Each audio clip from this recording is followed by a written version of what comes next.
How's everyone doing? Thanks for joining me on my small engine repair channel. Today's project is going to be the first of a series of videos that is going to deal with how to service your snowblower. Now this one in particular is a 4-stroke 2-stage snowblower, and might be slightly different than the one you have, but for all of these 2-stage snowblowers, this video is going to be very helpful for you.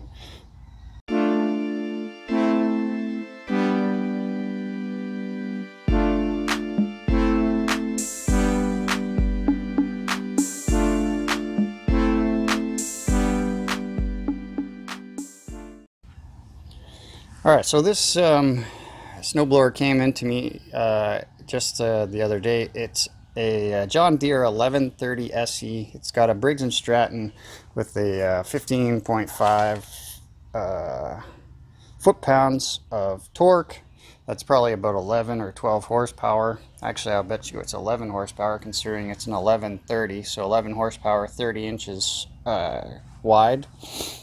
And he wants it serviced so he could try and sell it. So I thought instead of making a hour-long video on how to service one of these things, I thought I would do a couple of shorter videos and put it in a series, and that way you can kind of pick and choose what is applicable to you. Now this is going to be a full service, so most of this stuff would be applicable to you if you want to fully service it. But if you're just looking on how to, grease your augers, for instance, we'll have a video for you on that.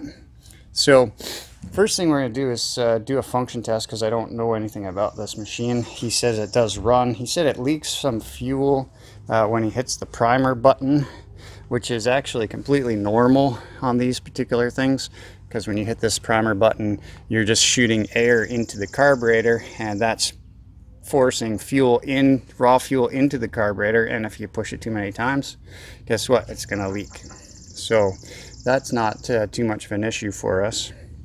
So what we're going to do is try and fire it up, do a function test on everything just to make sure everything is working, or figure out what's not working.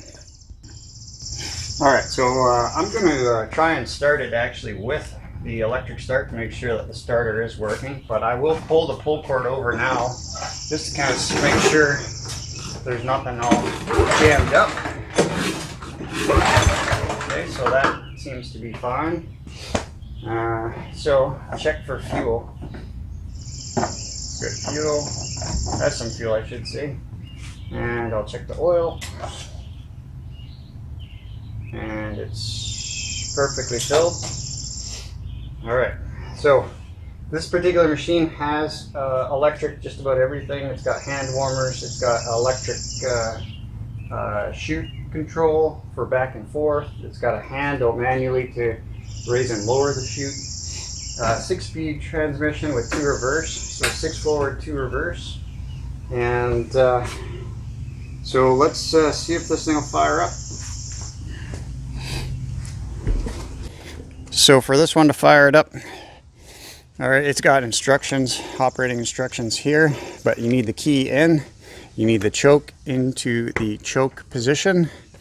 Okay, I like to start them up with about, half throttle, make sure our fuel valve is actually turned on, and it is. I'll give it maybe, this says 2 times, I just gave it 4, and hence, look at, right? So maybe we should follow the instructions. All right, so let's fire this thing up.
Alright guys, from a functionality standpoint, everything seems to be working with the exception of a small issue. I don't know if you noticed me messing with the choke here.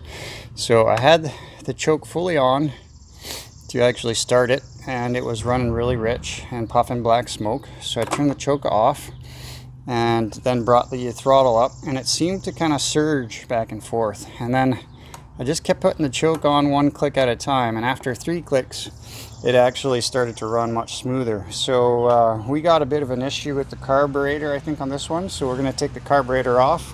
So that'll actually be one video, and in conjunction with that video I will actually drain and clean out the fuel tank. Okay, so some of the other videos you'll probably see me doing is just general lubrication. So I'll be lubricating the gear here, I'll be lubricating the augers. There's looks like they've got a couple of grease fittings there to be able to grease those augers. Okay, and then I'll also get up and underneath and take a look at the transmission. All of these cables can be adjusted. None of them need adjusting, but this one in particular, you can see there's an adjustment system for putting more or less tension on this cable, which means that this handle for the transmission, or for the engagement of the wheels, you don't want it to be super tight on this cable. You want some slack just like that, so that it doesn't really start engaging as soon as you push down, and you don't have to push down as hard. Okay, same thing on this one for the auger engagement. This one is a slightly different adjustment. With this one, you just go ahead and loosen off this nut, and then just turn this piece right here down the down this threaded rod or up, just to kind of get the proper tension that you're looking for. Okay, we'll show you how to change the oil, we'll service the spark plug, and I also like to grease these wheels because these get stuck on this hub. So we'll take a look at that.